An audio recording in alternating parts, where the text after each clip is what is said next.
Tu veux savoir pourquoi je ne chasse plus? Pourquoi j'ai vendu tout mon matériel et refusé de remettre les pieds dans la forêt profonde? Assieds-toi et laisse-moi te raconter la pire semaine de ma vie et pourquoi je suis probablement la seule personne vivante capable de te dire comment on tue réellement un Bigfoot. C'était il y a 3 ans, en octobre. À l'époque, je travaillais comme agent de sécurité indépendant, principalement pour des affaires d'entreprise. J'avais fait mon service militaire, mais ça, c'était du passé, je ne faisais que des petits boulots. Une nuit, j'ai reçu un message de ma personne de contact. Disons que c'était une sorte d'intermédiaire qui m'aidait à trouver des clients pour des missions de sécurité. On m'a dit de rencontrer un nouveau client potentiel et on m'a donné rendez-vous dans un bar du coin. Oui, un endroit assez étrange pour une réunion, mais j'y suis allé et je me suis assis pour attendre. C'est alors qu'un type s'est approché de moi. Un type très discret, des vêtements chers, le genre de personne qui n'a pas besoin de hausser la voix pour attirer l'attention.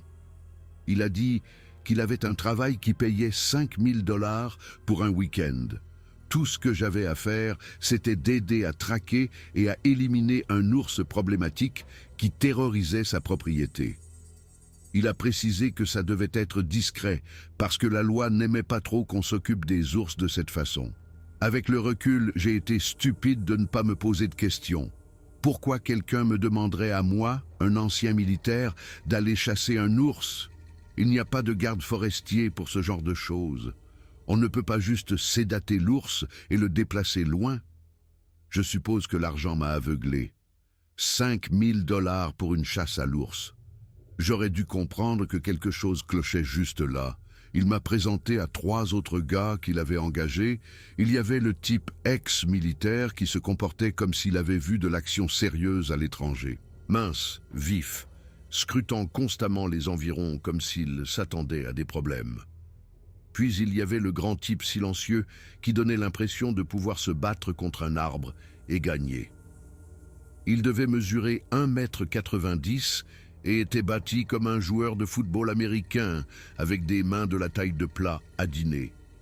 Et enfin, il y avait ce type plus âgé, aux cheveux gris, dont les mains tremblaient légèrement quand il pensait que personne ne regardait. Peut-être 60 ans, mais il avait toujours l'air dur comme le roc, avec ce genre de visage buriné qui racontait des décennies passées au grand air. Nous avions tous de l'expérience en chasse. Nous avions tous besoin d'argent et nous aurions tous dû poser plus de questions. Le client nous a donné les coordonnées d'un camp de base à environ 4 heures au nord, au cœur du territoire des Cascades, dans l'État de Washington. Il a dit que l'ours avait déjà retardé le travail, effrayant les ouvriers. Il a été décrit comme une créature inhabituellement grande et effrayante. Notre mission était simple, le traquer et l'éliminer définitivement. Il nous a fourni des fusils de gros calibre, des Winchester Magnum 300 à verrou avec une puissance d'arrêt suffisante pour abattre un grizzly à 200 mètres, ainsi que des munitions suffisantes pour mener une petite guerre et tout le matériel de camping dont nous aurions besoin. Le voyage s'est déroulé normalement. Nous avons tout chargé dans le pick-up du grand type et nous nous sommes frayés un chemin sur des routes forestières de plus en plus étroites jusqu'à arriver à ce qui pouvait à peine être appelé un sentier. Le bitume avait laissé place au gravier, puis à la terre, puis à 2 sillons de pneus serpentant à travers une dense forêt de pins. Nous montions constamment vers des montagnes qui semblaient devenir de plus en plus reculées à chaque kilomètre. Le camp de base s'est avéré n'être qu'une clairière avec un feu de camp et quelques fournitures de base laissées pour nous. Quelques bâches, de la corde, des rations d'urgence qui semblaient être là depuis des mois. La réception du téléphone portable avait disparu 30 km plus tôt et le client nous avait donné un téléphone satellite pour les urgences, bien que le dense couvert forestier rendait difficile l'obtention d'un signal. La station de garde forestier la plus proche était probablement à 100 km à travers un terrain qui prendrait des jours à parcourir à pied. Ce premier soir, autour du feu, nous avons passé en revue notre plan. Nous commencerions à traquer à l'aube, suivrions toutes les pistes que nous pourrions trouver et espérions avoir terminé avant le coucher du soleil. Le type âgé avait plus d'expérience avec les ours problématiques, et il n'arrêtait pas de dire à quel point il était étrange qu'un ours soit si agressif aussi tard dans la saison. La plupart des ours devraient être occupés à se préparer pour l'hiver, pas à attaquer des gens. Ils chassaient depuis plus de 40 ans et n'avaient jamais entendu parler d'un ours qui traquait activement des humains de la manière dont celui-ci était décrit. Le type ex-militaire étudiait des cartes topographiques à la lumière du feu, planifiant notre itinéraire et identifiant des voies d'évacuation possibles si les choses tournaient mal. Il avait cette façon méthodique d'aborder les problèmes qui me rassurait sur l'ensemble de l'opération. Le grand type écoutait la plupart du temps, posant occasionnellement des questions pratiques sur les munitions et la préparation sur le terrain. Aucun d'entre nous n'a particulièrement bien dormi cette première nuit. La forêt était trop silencieuse, si cela a un sens. D'habitude, quand on campe, on entend toutes sortes de bruits nocturnes, des hiboux qui ululent, des bruissements dans les broussailles, peut-être une meute de coyotes qui aboient au loin. Mais cet endroit était mortellement silencieux, à part le craquement occasionnel d'une branche quelque part dans l'obscurité, comme si quelque chose de grand bougeait juste au-delà de la portée de la lumière de notre feu. Nous avons commencé à traquer vers l'aube, quand la lumière était juste assez forte pour distinguer les détails au sol. Il n'a pas fallu longtemps pour trouver des signes de notre cible, mais ce que nous avons trouvé nous a tous fait arrêter et regarder. Ce n'étaient pas des empreintes d'ours, c'étaient des empreintes de pas, bien sûr, mais elles ressemblaient presque à des empreintes humaines, sauf pour leur taille. Chaque empreinte était facilement 2 fois plus longue que ma botte et beaucoup plus large, enfoncée profondément dans la terre molle près d'un petit ruisseau. L'espacement des pas était énorme, suggérant que ce qui les avait faites marchait droit et mesurait bien plus de 2,50 mètres de haut. Les doigts étaient clairement définis, montrant 5 chiffres comme un pied humain, mais beaucoup plus long et plus robuste. Il n'y avait pas de marque de griffes comme on en voit chez un ours, juste l'impression de pieds nus massifs. Le type ex-militaire a été le premier à parler. Il a dit que nous avions peut-être affaire à une personne, une sorte d'ermite fou, vivant à l'état sauvage dans la forêt. Mais la profondeur des empreintes dans la terre molle suggérait quelque chose qui pesait au moins 180 ou 230 kilos. Aucun humain n'est aussi grand et capable de se déplacer dans une forêt dense avec le genre de discrétion que ces empreintes suggéraient. Le grand type était accroupi près du ruisseau, étudiant les empreintes de plus près. Il a souligné que ce qui les avait faites avait marché soigneusement de rocher en rocher à plusieurs endroits, montrant intelligence et planification. Un ours enragé ne se déplacerait pas avec ce genre de prudence délibérée. Le chasseur âgé a suggéré que nous rappelions la base et signalions ce que nous avions trouvé.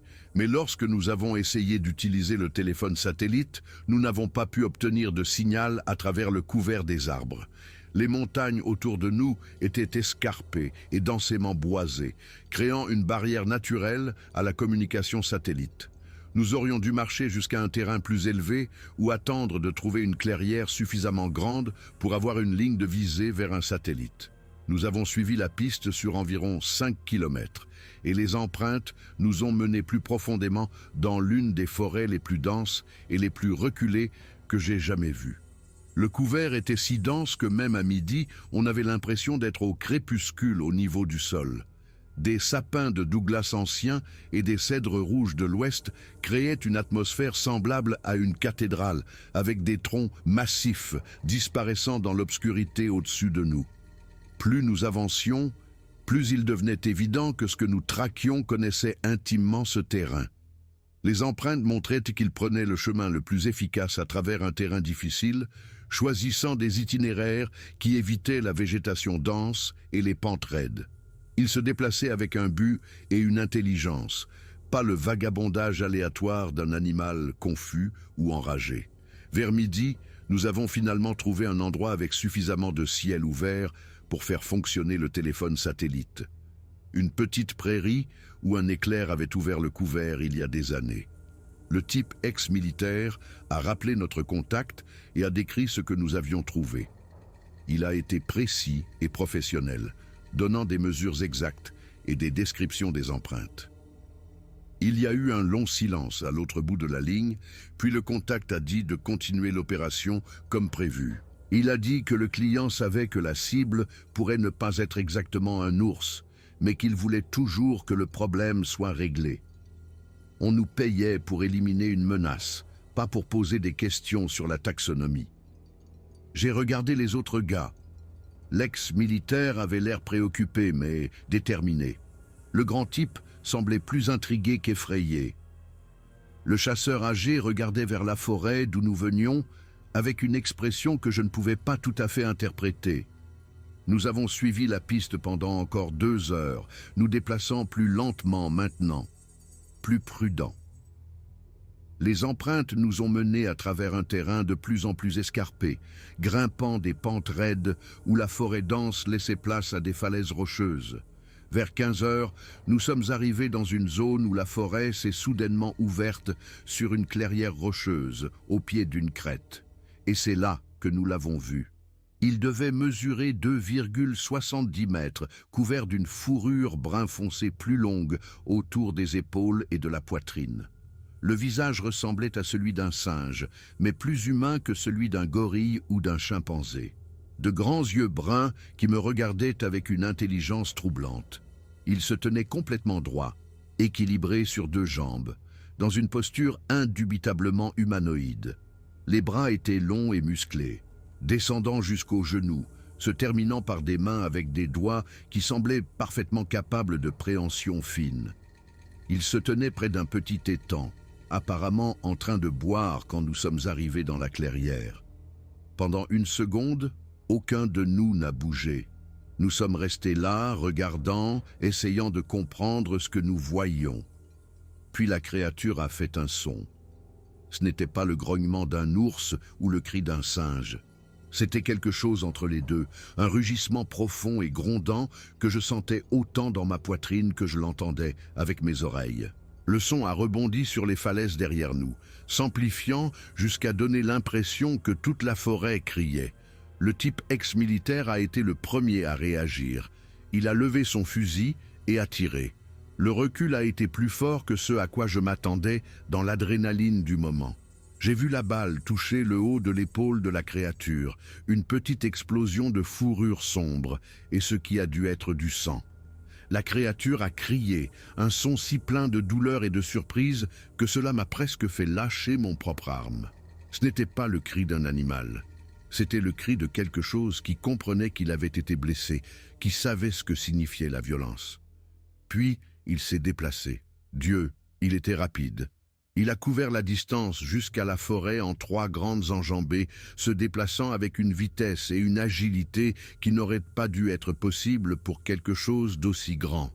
Le type ex-militaire a réussi un autre tir, mais la créature était déjà parmi les arbres, disparaissant dans les ombres si complètement que c'était comme si elle n'avait jamais été là. La forêt est retombée dans le silence. Même les oiseaux ne faisaient pas de bruit. Il n'y avait que nous 4 debout dans cette clairière rocheuse, essayant de comprendre ce que nous venions de voir et ce que nous venions de faire. Le type âgé a été le premier à parler. Il a dit que nous devions partir tout de suite, retourner au camp de base et quitter ces montagnes. Il a dit qu'il chassait toute sa vie et qu'il n'avait jamais tiré sur quelque chose qui lui donnait autant de remords après. Mais le type ex-militaire n'écoutait pas. Il avait ce regard que j'ai vu auparavant au service, cette détermination à terminer une mission, quoi qu'il arrive. Il a dit que nous avions blessé la créature, que c'était notre responsabilité de la traquer et de finir le travail. Nous ne pouvions pas simplement la laisser blessée dans la forêt pour souffrir. Une partie de moi savait qu'il avait raison. Si nous allions tirer sur la chose, nous devions finir le travail. Mais une autre partie de moi, celle qui avait vu ses yeux intelligents, voulait être d'accord avec le chasseur âgé et partir. Le grand type s'est rangé du côté de l'ex-militaire.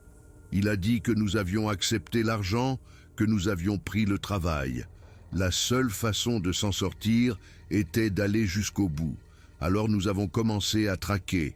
La piste de sang était facile à suivre au début.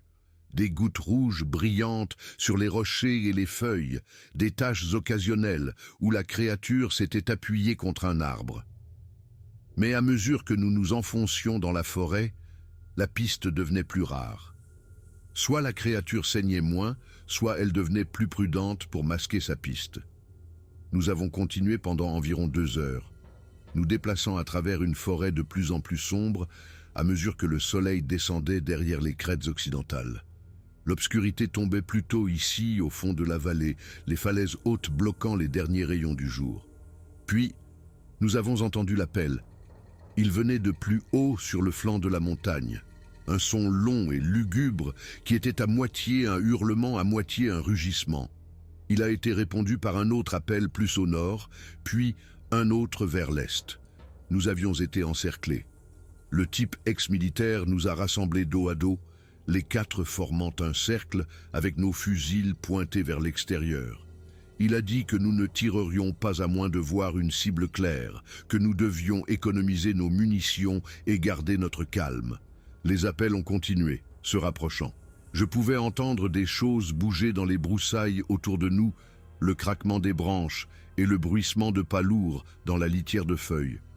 Mais je ne pouvais rien voir. Les créatures utilisaient la diminution de la lumière et le feuillage dense à leur avantage, restant juste hors de vue pendant qu'elles nous encerclaient. Puis elles se sont arrêtées, les appels ont cessé, le mouvement s'est arrêté. La forêt est devenue si silencieuse que j'entendais mon propre cœur battre dans mes oreilles. Nous avons attendu, fusil prêt, pendant ce qui a semblé des heures, mais qui n'a probablement été que quelques minutes, puis quelque chose a frappé le type âgé. Je ne l'ai pas vu venir. Aucun de nous ne l'a vu. Une seconde, il était là, tenant son fusil, et la suivante, il avait été projeté au sol, une silhouette sombre et massive se tenant au-dessus de lui. Le type ex-militaire s'est retourné et a tiré, mais la créature s'était déjà déplacée, traînant le chasseur âgé dans les broussailles. Nous avons entendu ses cris s'affaiblir, puis disparaître complètement. Le reste de nous a reculé, essayant de garder nos dos collés, nos fusils pointés dans toutes les directions à la fois. Le grand type criait, juste des jurons et des dénégations, essayant de comprendre ce qui venait de se passer. Le type ex-militaire essayait de garder son calme, disant que nous devions bouger, que nous devions trouver une meilleure position défensive. Mais avant que nous puissions bouger, la prochaine attaque est arrivée. Cette fois, ça m'a frappé. J'ai senti des mains massives saisir mes épaules, me soulever du sol comme si je ne pesais rien. Mon fusil a été arraché de ma prise aussi facilement qu'on enlève un jouet à un enfant. Puis j'ai volé dans les airs, essoufflé, atterrissant lourdement sur la terre molle à une dizaine de mètres de l'endroit où j'avais été debout. Au moment où je me suis relevé et que j'ai levé les yeux, les 2 autres avaient disparu aussi. Je pouvais entendre des coups de feu au loin, les cris des hommes et ces terribles appels grondants des créatures. Puis, tout s'est arrêté. Je suis resté allongé là dans l'obscurité, n'osant pas bouger, retenant à peine ma respiration. Je pouvais entendre des choses bouger autour de moi dans le noir total. Des pas lourds, une respiration profonde, le son guttural occasionnel qui aurait pu être une communication entre les créatures. J'ai essayé de me souvenir où j'avais vu tomber mon fusil, mais il faisait trop noir pour voir quoi que ce soit à quelques centimètres. Puis, j'ai senti des mains sur moi à nouveau. Elles n'étaient pas violentes cette fois, délibérées, mais pas brutales. Les créatures m'ont soulevé, me tenant sous les aisselles, et ont commencé à me transporter à travers la forêt. J'ai essayé de me débattre, mais c'était inutile. La chose qui me tenait était si forte que mes efforts étaient simplement ignorés. On m'a transporté pendant ce qui a semblé des kilomètres, parfois en marchant sur un terrain plat, parfois en grimpant des pentes raides, où les créatures escaladaient sans effort, tout en me portant comme un bagage. Finalement, nous sommes arrivés à une sorte de grotte ou d'abri rocheux. Je pouvais sentir le changement dans l'air, la façon dont les sons rebondissaient différemment. Des murs de pierre, tout près. Les créatures m'ont posé au sol et se sont reculées. Je pouvais entendre d'autres personnes à proximité. Des respirations lourdes, des mouvements occasionnels, des sons étouffés de quelqu'un d'autre gémissant de douleur. Je les ai appelés. Le type ex-militaire a répondu depuis quelque part à ma droite. Le grand type a répondu depuis ma gauche. Mais le chasseur âgé n'a fait aucun bruit. Nous avons passé cette nuit dans ce que je ne peux décrire que comme une terreur absolue. Nous ne pouvions rien voir. Les créatures nous avaient amenés dans un endroit si sombre que c'était comme être enterrés vivants. Nous pouvions les entendre bouger autour de nous, communiquant occasionnellement par des grognements bas et des sons stridents. Mais elles ne nous ont jamais attaqués, n'ont jamais essayé de nous blesser davantage. Elles nous ont simplement gardés là, dans l'obscurité. Quand le matin est arrivé, la lumière a filtré à travers ce qui devait être une petite ouverture quelque part au-dessus de nous. Nous nous trouvions dans une sorte de grotte naturelle formée par de gros rochers tombés les uns contre les autres.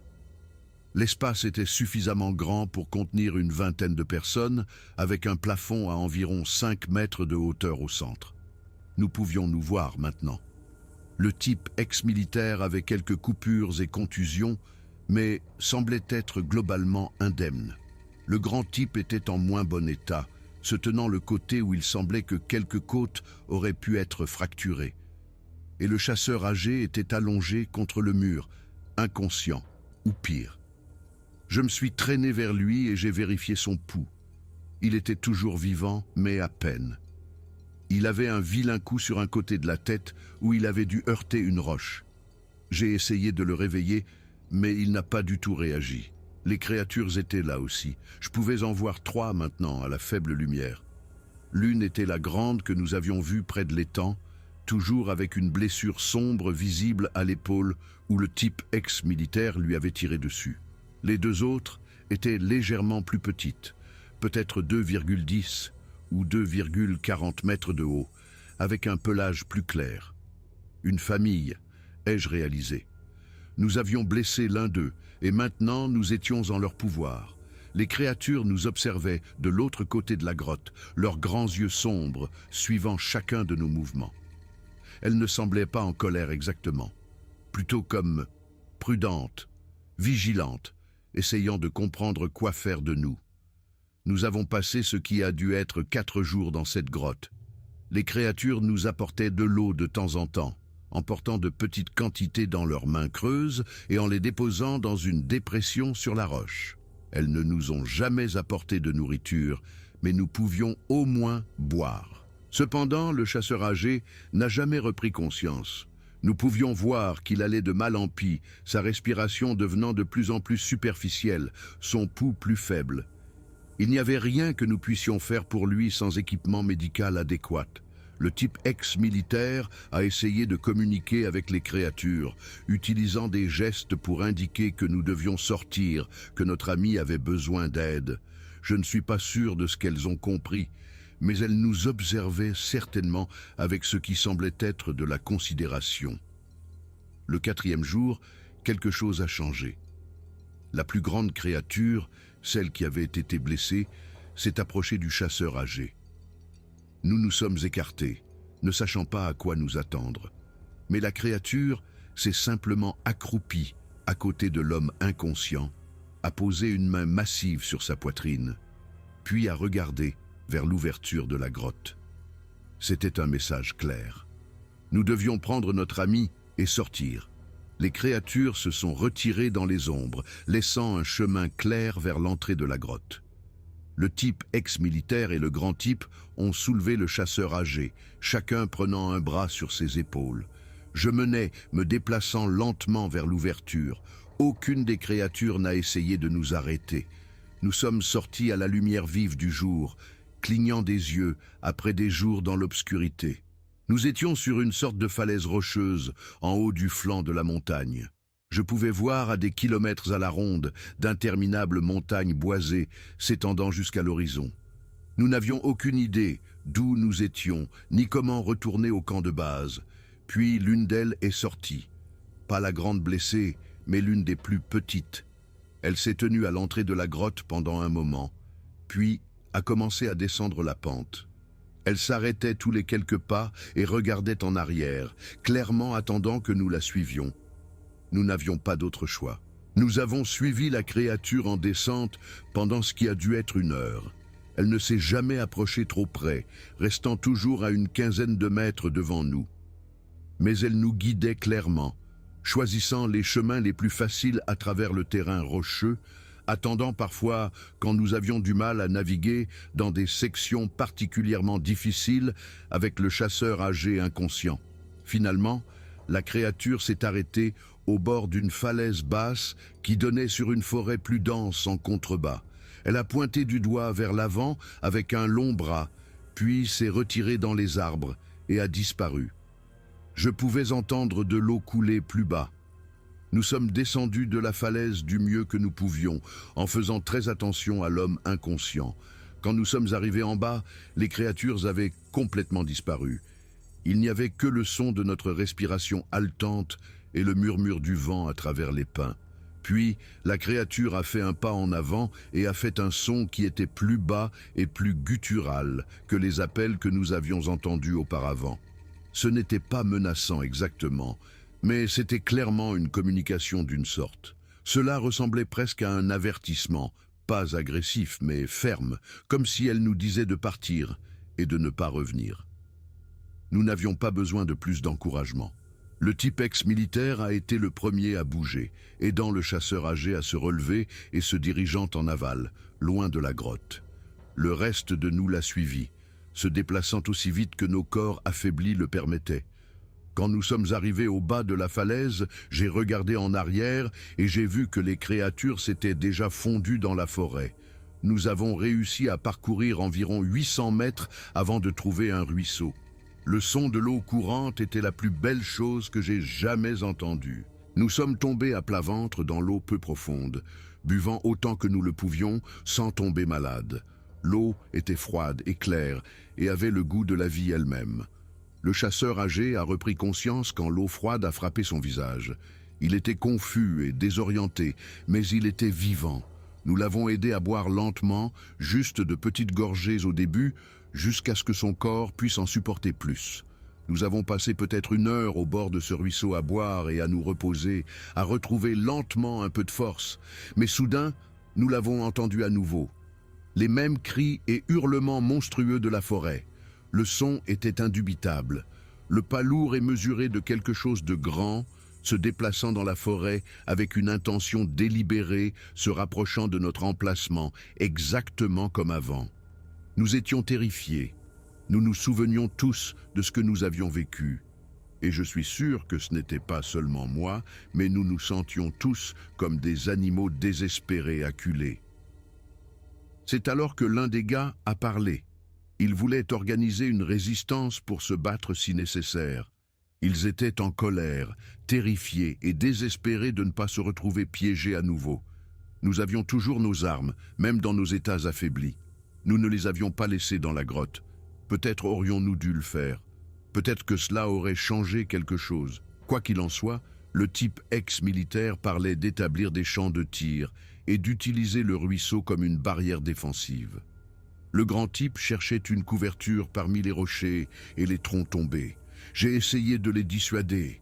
Ces créatures nous avaient gardés prisonniers pendant 4 jours, mais elles nous avaient aussi laissé vivre alors qu'elles auraient pu nous tuer facilement. Elles nous avaient même fourni une sortie alors que nous étions sur le point de mourir. Peut-être qu'elles s'assuraient simplement que nous quittions leur territoire, nous escortant jusqu'à la limite de tout domaine qu'elles revendiquaient comme le leur. Mais le type ex-militaire n'écoutait pas. Il avait été dans trop de situations de combat pour faire confiance à un ennemi qui avait déjà démontré une supériorité numérique et une pensée tactique. Le grand type était d'accord avec lui. Il en avait marre de fuir, marre d'être chassé par des choses qui ne devraient pas exister. J'ai pris une décision qui me tourmente encore 3 ans plus tard. Pendant que les autres se préparaient à résister, cherchant des positions défensives et vérifiant leurs armes, je me suis silencieusement reculé de plusieurs pas.